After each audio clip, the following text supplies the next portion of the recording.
금주에 필리핀을 4박 5일 동안 다녀왔습니다.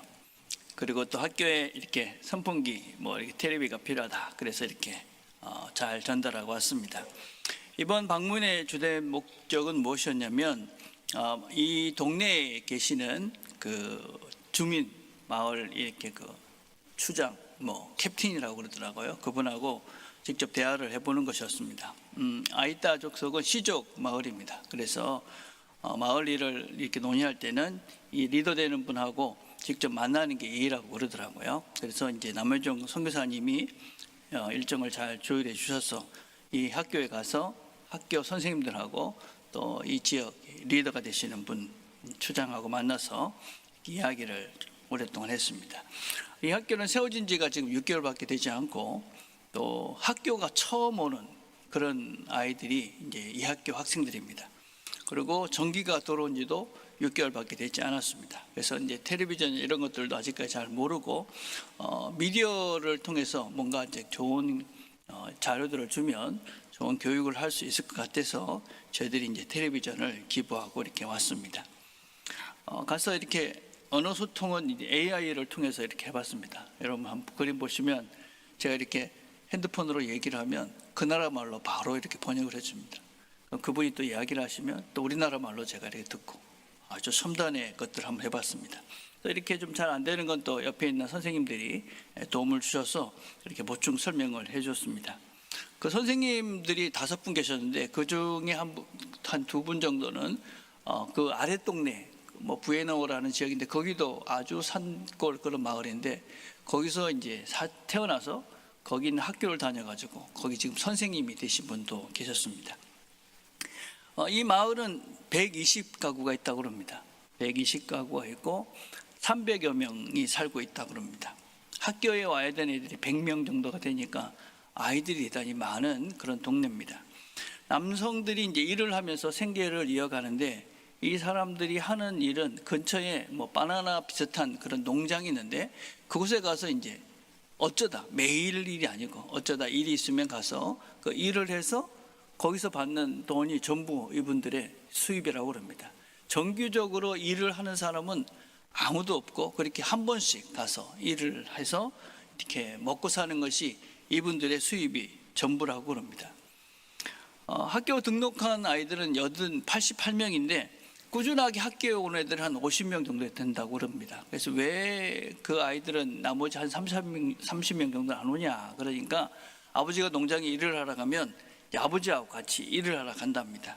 그래서 이제 먹고 살기 위해서 아이들이 이제 노동 현장에 이제 같이 가는 것이죠. 마을에 여성들이 좀 있었는데 여성들은 아무것도 안 한답니다. 그래서 집에서 계속 이렇게 있는데 대부분은 또 글을 모릅니다. 그래서 이 학교 선생님들이 정말 훌륭하신데 이 글을 모르는 이 여성분들을 위해서 일주일에 3번씩 모아서 글을 가르치는 그런 일들을 하고 있다. 그렇게 이야기해 줬습니다. 그래서 제가 이제 그 대장 되신 리더에게 아주 조심스럽게 여쭤봤습니다. 우리가 많은 것을 도울 수는 없겠지만 여러분들이 필요한 것이 있으면 저희들이 최선을 다해서 돕겠습니다. 그렇게 이제 말씀을 들으니까 이 추장 되시는 분이 뭐라고 이야기하냐면 아이들 교육을 위해서 이렇게 도와주는 게 너무 고맙다. 그리고 앞으로도 이 아이들을 잘 교육할 수 있도록 도와주셨으면 참 좋겠다. 그렇게 말씀을 해 주셨습니다. 여러분 동남아 이렇게 다녀보면 그 아이들 교육에 전혀 관심이 없는 분들이 되게 많습니다. 근데 이 마을에 이 추장 되시는 분들 또 이 마을 분들이 교육을 시켜야 되겠다 이런 생각을 가지고 있어서 참으로 다행이다 그렇게 생각을 했습니다. 근데 이 동네는 이 마을 바로 옆에 MCI라는 큰 이단 단체가 아주 큰 건물을 지어놓고 이렇게 있습니다. 근데 그 이단 단체에서 한 달에 7번 정도씩 아이들 점심을 갖다 준다고 합니다. 근데 그 점심을 주는 날은 대부분의 아이들이 학교에 온다고 그래요. 그래서 제가 물어봤습니다. 그러면 이 급식을 하는데 한 달에 비용이 어느 정도 들 것 같으냐. 그러니까 한 30만 원이면 이 아이들의 한 달치 급식이 다 될 수 있다. 그러니까 연간 한 300만 원이면 한 학교 전체 이 전교생의 급식을 이제 감당할 수 있는 것입니다. 쌀은 되게 싸고 또 그 정도 비용이면 그 근처에서 야채를 구입해 가지고 집에서 노는 어머니들이 와서 음식을 만들어주면 된다. 그래서 그렇게 하면 애들이 매일 학교에 올 것이다. 그렇게 말씀을 해주셨습니다. 한 사람이 3만 원을 기부하면 하나의 1년치 학교 급식이 해결이 됩니다. 100명이 만약에 기부를 하면 1년치 이 학교의 급식이 해결이 되고, 200명이 기부를 하면 2년치 그죠? 해결이 되고, 300명이면 3년치 이 학교의 급식이 해결이 되고 아이들이 매일 와서 공부를 할 수 있게 됩니다.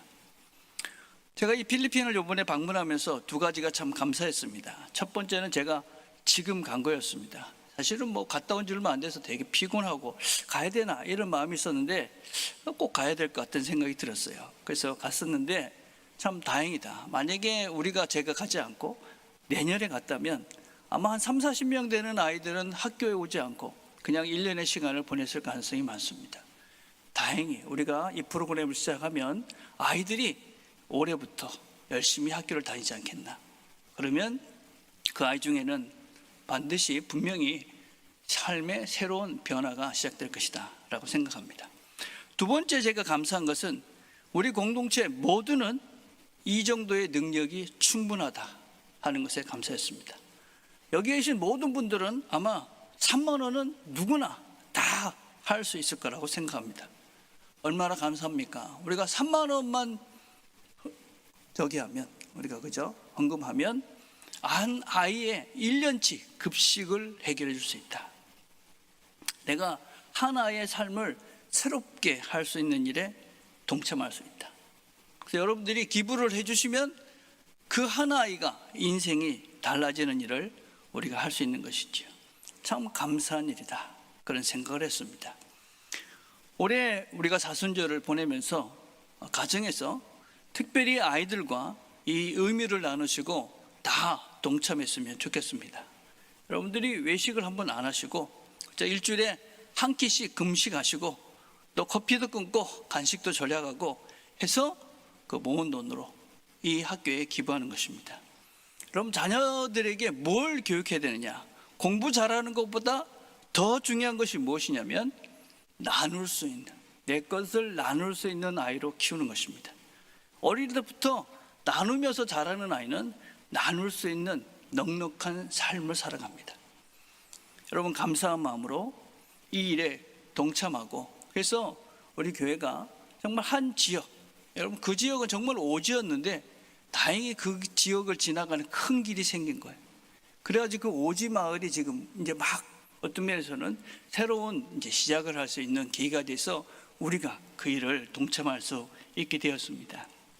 그래서 여러분 정말 감사한 마음으로 이 일에 다 동참을 해주셨으면 좋겠습니다. 그래서 우리가 그 마을에 또 그 아이들에게 정말 좋은 그런 기회를 줄 수 있으면 얼마나 좋을까 그런 생각을 해봅니다. 자, 이제 성경으로 한번 가봅시다. 오늘 10장 17절 이렇게 시작하죠. 예수께서 길에 나가실새 한 사람이 달려와서 꿇어 앉아 묻자오되 선한 선생님이여 내가 무엇을 하여야 영생을 얻으리이까. 여러분, 이 청년은 참 열심히 있던 사람이었습니다. 예수님이 길을 가는데 청년이 뛰어나와 가지고 무릎을 꿇고 무엇을 하여야 영생을 얻을 수 있습니까? 이렇게 묻습니다. 달려왔습니다. 그죠? 무릎 꿇고 겸손하게 어떻게 영적인 영생을 얻을 수 있습니까? 그런 영적인 관심도 있었던 사람입니다. 이 사람은 참 열심히 산 사람입니다. 나중에 보면 내가 이것도 다 지켰습니다. 열심히 산 사람입니다. 여러분, 신앙이라는 것은 신앙은 구도자의 길이다. 그렇습니다. 구도자가 길을 걸어가는 것입니다. 구하는 것입니다. 바른 길을 구하는 사람들이 신앙인입니다.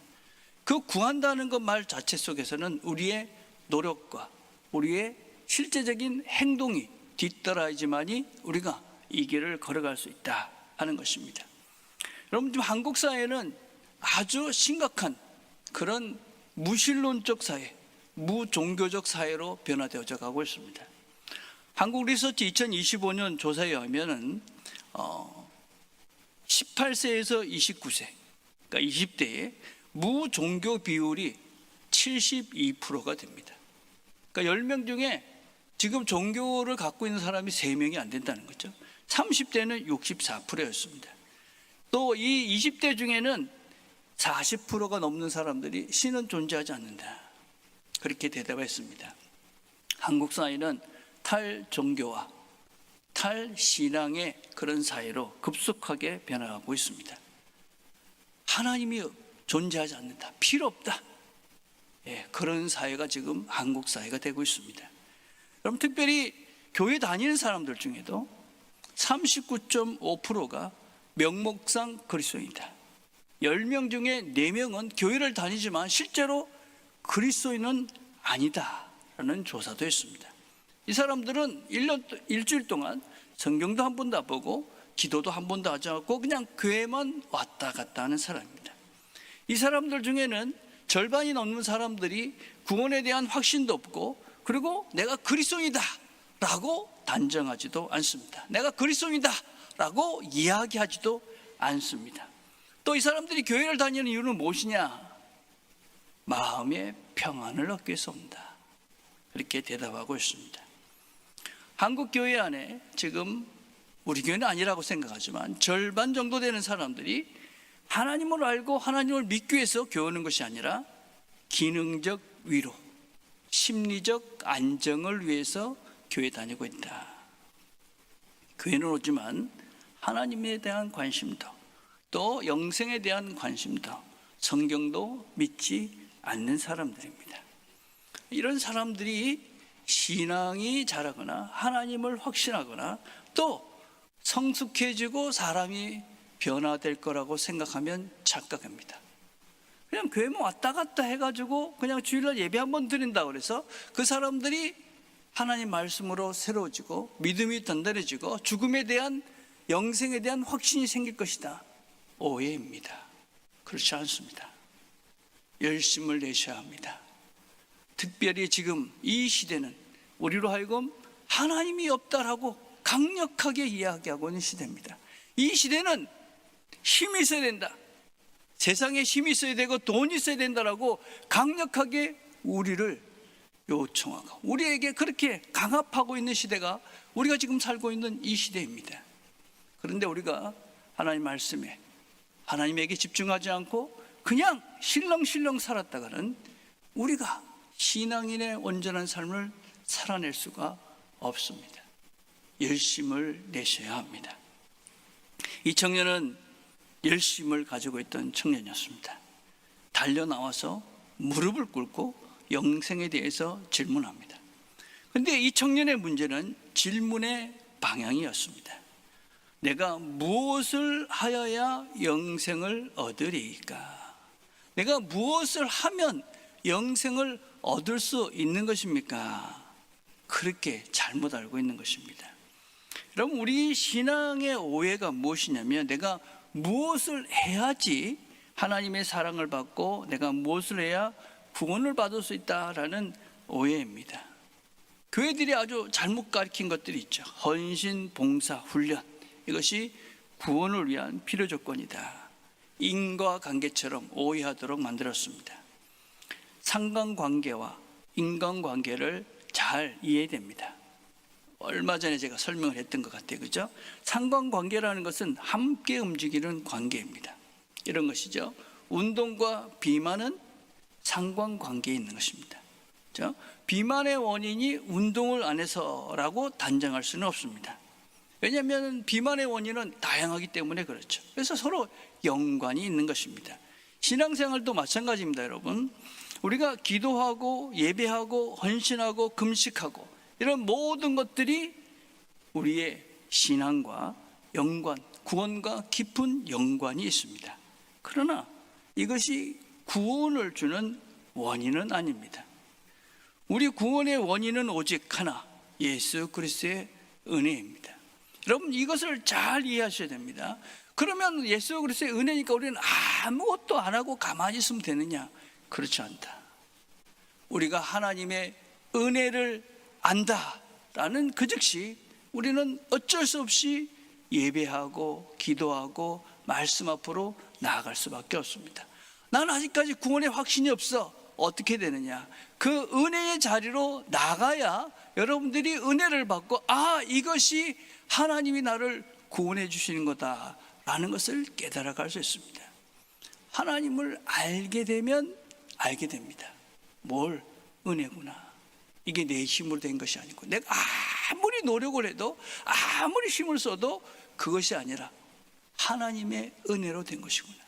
그래서 그 은혜를 아는 순간 우리는 예배하고 기도하고 말씀 속에 살아갈 수밖에 없습니다. 우리가 이 은혜를 안다는 것은 단지 구원의 문제뿐만이 아닙니다. 여러분, 하나님이 우리를 구원해 주셨다라는 것을 우리는 착각하는데, 어떤 착각을 하냐면 그냥 죽어서 천국 가는 문제만 해결했다라고 생각하는 것입니다. 그렇지 않습니다. 은혜라는 것은, 하나님이 우리를 은혜로 우리를 구원해 주셨다 하는 것은 이 모든 것들이 은혜다라는 것을 깨닫는 것입니다. 오늘 우리가 찬양을 했죠, 그죠? 모든 것이 다 은혜다. 모든 것이 다 은혜다. 살아 숨쉬는 모든 것들이 은혜다 라는 것을 깨닫는 것이 신앙의 근본이고 시작입니다. 우리가 저와 선교지를 이렇게 가는 건 참 힘든 일입니다. 여러분, 이 필리핀 가는 일정은 정말 힘들더라고요. 부산에서 가는 것이 저가 비행기라서 저녁 비행기밖에 없습니다. 그래서 여기서 10시에 가면 거기 한 2시쯤 도착합니다. 그럼 이제 택시 타고 가면 이제 새벽에 이제 3시쯤 됩니다. 저는 평소에 9시 되면 잡니다. 정말 피곤하더라고요. 거기다 이제 음식이나 이런 것들도 이번에는 가서 제가 이것저것을 먹어봤어요. 정말 안 맞더라고요, 저거는. 예. 제가 좀 장이 좀 민감해요. 그래서 물을 바꾸면 꼭 탈이 나요. 그래서 이제 설사도 몇 번 하고 이러면서 이제 지냈습니다. 올 때는 더 힘든다, 여러분. 거기서 1시 45분 비행기를 탑니다. 그리고 새벽에 도착해요. 무슨 사람들이 그렇게 많은지. 대부분 남자예요. 거진 남자예요. 예. 여자는 3명밖에 안 돼요. 좋은 도시가 아니에요, 그 동네가. 예. 갔다 와가지고 한 이틀 동안 잠만 지금 계속 자고 있는 것 같습니다. 지금도 여전히 졸립니다. 근데 선교지를 다녀오면 마음이 경건해집니다. 예, 경건해집니다. 저희 또래 모르겠습니다. 다는 아니시겠지만 저희들은 가난이 뭔지를 아는 시대입니다. 가난. 먹고 사는 것이 힘들 때 그것이 얼마나 고통스럽다는 것을 우리 시대는, 저는 저보다도 연세 많으신 분들은 아실 거라고 생각합니다. 거기를 갔다 오면 그래, 우리도 저럴 때가 있었어. 저럴 때가 있었어. 지금 우리가 누리는 것이 얼마나 풍요롭고 풍족한지, 예. 내가 정말 이렇게 살아도 되나 할 정도로 살고 있는 나를 보면서 반성하게 되고, 그리고 좀 더 거룩한 삶을 살아야 되겠다 되돌아보게 됩니다. 여러분, 지금도 전쟁 속에서 수많은 사람들이 고통받고 있습니다. 기근 속에서 고통받고 있습니다. 그 사람들이 왜 그런 고통을 받습니까? 다른 이유가 하나도 없습니다. 그 땅에 태어났기 때문에 그렇습니다. 그 땅에 태어났기 때문에. 우리는 왜 이렇게 풍요롭게 여유롭게 살 수 있습니까? 이 땅에 태어났기 때문에 그렇습니다. 다른 이유가 하나도 없는 것이죠. 여러분이 아무리 똑똑해도 필리핀의 그 땅에 태어났으면 우리는 지금도 가난과 궁핍 속에서 어떤 면에서 내일 밥거리를 걱정하는 그런 삶을 살 수밖에 없을 것입니다. 우리는 지금 이곳에서 안락하게 삽니다. 우리는 우리 인생을 내 계획대로 내 뜻대로 살 수 있다라고 착각합니다. 그렇지 않습니다. 우리가 우리 시대에 좀 잘 아는 삼일체 영어라는 책을 쓴 분이 계십니다. 이분 돈을 많이 버셨어요. 그리고 이분이 건강에 대한 책도 많이 썼어요. 그러면서 이분이 어떤 말씀을 하셨어요? 나는 오래 살아가지고 기네스북에 내 이름을 남길 것이다. 그러면서 건강관리를 열심히 하셨어요. 근데 이분이 86세에 횡단보도를 건너다가 차에 치여서 돌아가셨습니다. 우리 인생이 내 계획대로 되는 것 같지만 그렇지 않습니다, 여러분. 내가 살아있는 것도 숨 쉬는 것도 다 은혜다. 여러분, 그 은혜를 우리가 안다면, 내가 구원받은 것뿐만 아니라 지금 살아 숨 쉬는 이 모든 것들이 은혜다, 그걸 깨달으면 우리의 삶이 달라집니다. 그걸 알면 우리가 조급할 필요도 없고, 그걸 알게 되면 우리가 욕심을 부리지 않을 수 있고, 그걸 알게 되면 우리의 삶에 대해서 더 기쁘고 평안하고 안심하고 살 수 있는 것이죠. 내가 지금 살고 있는 이것이 다 은혜다. 우리 힘으로 여기까지 왔습니까? 아무도 아마 그런 분은 없을 거라고 생각해요. 우리의 삶, 다 은혜인 것입니다. 특별히 우리 연세 많으신 분들은 다 그런 경험이 있으시죠, 그죠? 우리의 삶 속에 힘들었던 시간들을 돌아보면 우리가 언제부터 이렇게 넉넉하게 살았습니까? 감사하죠. 하나님께서 주셨습니다. 나누면서 사셔야 됩니다. 베풀면서 사셔야 됩니다. 나누라고 주신 것입니다. 다 은혜다. 예수님께서 청년에게 대답합니다. 어떻게 영생을 얻을 수 있습니까? 이렇게 얘기하니까, 내가 계명을 안 하니 살인하지 말라, 간음하지 말라, 도둑질하지 말라, 거짓 증언하지 말라, 속여 빼앗지 말라, 내 부모를 공경하라 하였느니라. 그가 여짜오되, 선생님이여, 이것은 내가 어려서부터 다 지켰나이다. 근데 우리가 이 본문을 보면 예수님께서 왜 처음부터 1계명부터 시작해서 10계명까지 얘기하지 않으시고 왜 5계명부터, 그죠? 이런 질문을 하십니다. 왜 그랬을까요?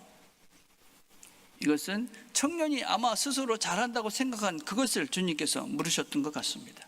아니면 눈에 보이는 것, 그죠? 사람들 눈에 보이는 것, 사람들이 알 수 있는 것, 그걸 물었습니다. 그런데 이 청년은 그걸 다 했다면서도 왜 불안해합니까? 이걸 다 했으면 영생을 제가 얻겠죠 라고 해야 되는데, 이 청년은 그걸 다 했다면서도 여전히 불안해합니다. 영생에 대한 확신이 없습니다. 내가 다 잘했는데 왜? 이 청년이 놓치고 있는 것이 있었기 때문에 그렇습니다. 주님께서 이렇게 대답하십니다. 예수께서 그를 보시고 사랑하사, 사랑하다, 그리고 이렇게 말씀하십니다. 내게 아직도 한 가지 부족한 것이 있으니. 하나님의 사랑은 끝없이 달콤하지만 않습니다. 사랑은 환부를 도려냅니다. 사랑은 괜찮아, 그대로 그냥 살아, 그렇지 않습니다. 사랑은 너는 지금 그 감옥에서 나와야 된다고 강력하게 요청합니다. 너는 지금 감옥에 갇혀 있는 상태야. 네가 지금 하고 있는 그 모든 것들을 하지만 너는 여전히 감옥에 있어. 너는 여전히 영생을 못 누리고 있어. 영생의 길을 가지 않고 있어. 그렇게 말씀하시는 겁니다. 주님은 지금 이 청년을 보시면서 너는 지금 그 감옥에서 나와야 돼, 강력하게 지금 말씀하시는 겁니다. 주님의 사랑은 우리로 하여금 이 감옥에서 나오게 합니다. 그것이 무엇입니까? 한 가지 부족한 것입니다. 그 한 가지 부족한 그 우상이 우리로 하여금 그 감옥에서 나오지 못하게 하고, 우리로 하여금 감옥에서 하나님이 없는 것 같은 인생을 살면서 힘들게 평안이 없는 삶을 삽니다. 예수님께서 말씀하십니다. 가서 내게 있는 것을 다 팔아 가난한 자들에게 주라. 그리하면 하늘에서 보화가 내게 있으리라. 그리고 와서 나를 따르라. 우리는 이 본문에 대해서 두 극단을 경계해야 됩니다. 재산을 팔아야 구원을 받는다, 그것은 오해입니다. 예수님은 구원을 구매하라고 이야기하지 않습니다. 두 번째 우리의 극단은 그건 그 청년에게만 해당된다라는 회피입니다. 예수님은 모든 사람들에게 동일한 액수를 원하진 않지만 모든 사람들에게 동일한 원리를 요구하십니다. 우상을 내려놓고 나를 따르라 하는 것입니다. 이 청년의 한 가지는 재물이었습니다. 재물 자체는 악이 아니지만 재물이 그의 신이 되는 순간 그것은 그에게 악이 되고 지옥이 되고 감옥이 됩니다. 이 청년은 눈에 보이는 그 5번째부터 10번째 되는 계명들은 그대로 지키는 것 같았습니다. 그러나 실제 그 근간이 되는 1계명부터 4계명, 즉 하나님을 제일 우선해야 되고 하나님만을 섬겨야 된다는 그 계명은 잊고 있었던 것입니다. 성경은 분명히 우리에게 말씀하십니다. 너희가 하나님과 재물을 겸하여 섬기지 못할 것이다. 우리가 섬기는 하나님보다 더 섬기는 이것은 우상입니다. 만몬이라고 그럽니다. 만몬은 우리의 탐욕과 우리의 욕구와 우리의 욕망을 먹고 자랍니다. 재물이 내 머리 위에 올라서는 순간 나는 점점점 더 비인격적인 존재가 되어집니다. 결정을 할 때 사랑으로 사람을 생각하고 하나님을 생각하며 결정하는 것이 아니라 나의 욕망과 욕심과 탐심에 의해서 내가 결정하고 움직이기 시작합니다. 그럼 내 결과가 어떻게 되느냐? 결국 죽음입니다. 그렇게 결정하고 사는 인생의 끝은 결국 욕심이 잉태해서 죄를 낳고 죄가 잉태해서 결국은 죽음에 이릅니다. 많은 사람들이 깊은 이 재물의 감옥 속에 갇혀서 살고 있습니다. 여러분, 재물의 위치를 잘 확인하셔야 됩니다. 초대교회 성도들이 재물을 팔아 공동체 드릴 때 성경은 이렇게 얘기합니다. 사도들의 발 앞에 두매 각 사람의 필요를 따라 나누어 줍니다. 갑을 가지고 사도들의 발 앞에 두니라. 재물을 어디에 둬야 되느냐? 발 아래 두는 겁니다. 발 아래. 손에다 드린 것이 아니고 위에다가 얹어놓은 것이 아니라 발 아래 두는 것입니다. 이 재물이 손으로 올라가고 내 머리 위로 올라가는 순간 우리는 이 재물의 종이 되어져서 결국 재물의 노예가 되어지고 그래서 결국 지옥을 살 수밖에 없습니다. 재물의 위치를 확인하십시오. 내가 재물의 위치가 어디인지, 내 발 아래 하나님께서 나에게 주신 이 재물을 내가 재물을 사용하는 그 자리에 재물을 놓고 있는가, 아니면 재물을 내 머리 위에 위고 그것을 섬기며 살고 있는가, 내 재물의 위치를 정확하게 보셔야만 합니다.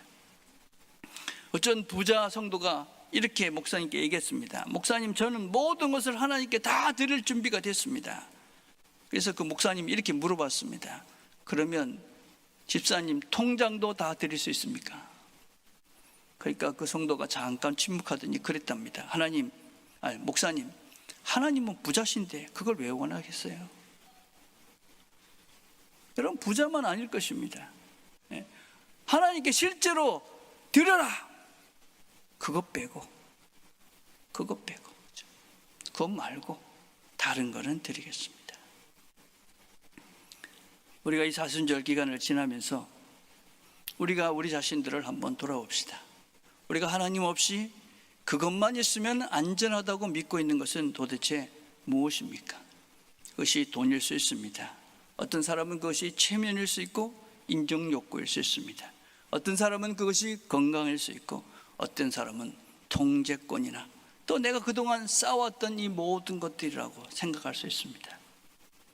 그것이 결국은 하나님 안에서 진정한 자유를 누리지 못하게 하고 있습니다. 우리는 그것에 종이 되는 것입니다. 예수님은 이 청년을 정죄하러 오신 것이 아닙니다. 살리러 오신 것입니다. 너가 그 감옥에서 너가 얽매이고 있는 그 한 가지에서 나와야 네가 살 수 있다. 여러분, 예수님께서는 이 말씀을 하신 자리가 어느 자리냐? 십자가를 향해서 가는 자리였습니다. 예수님께서는 지금 자기 자신을 온전히 내어주는 자리로 가고 계십니다. 근데 그 내어주는 자리가 어디입니까? 죽음같이 보이지만 거기는 새로운 생명, 부활로 이어지는 영광의 길입니다. 예수님께서 우리에게 요청하시는 것은 동일한 것입니다. 너도 네가 가지고 있는 것을 내려놓고 나를 따라와 보라고 이야기합니다. 내가 가는 길에 네가 따라와 봐라.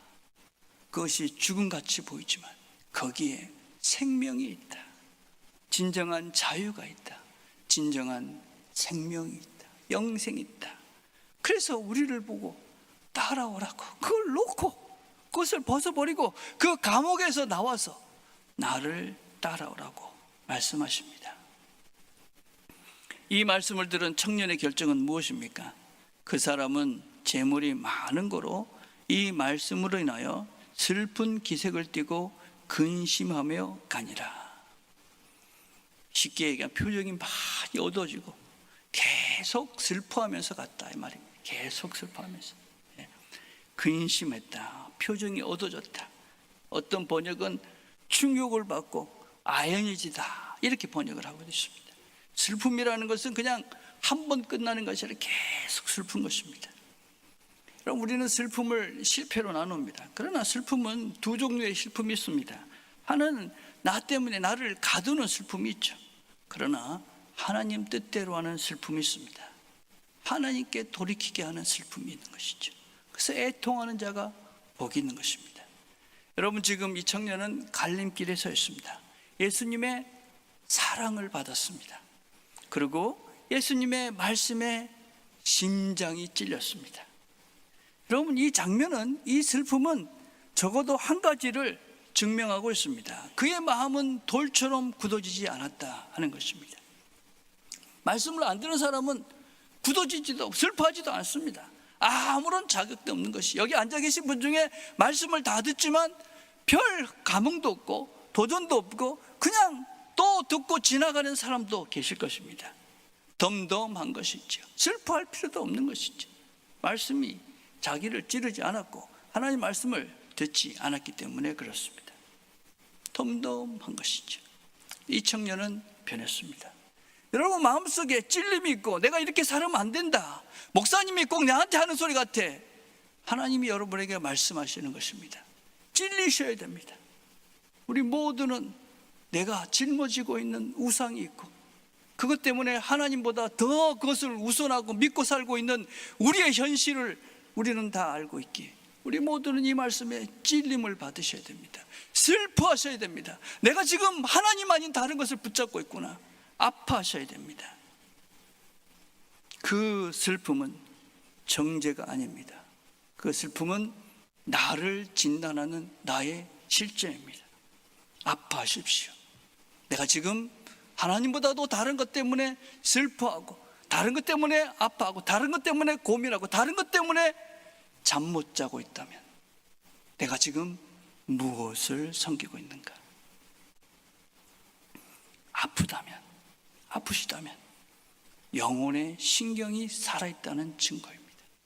살아있음의 증거입니다. 하나님 말씀을 들으니 찔림을 받고 아프다. 복음은 우리에게 끝이라고 이야기하지 않습니다. 복음은 우리에게 너는 지금 우상이 너를 죽이고 있다라는 것을 보게 합니다. 그리고 나를 보면서 이게 아니구나라는 것을 깨닫게 합니다.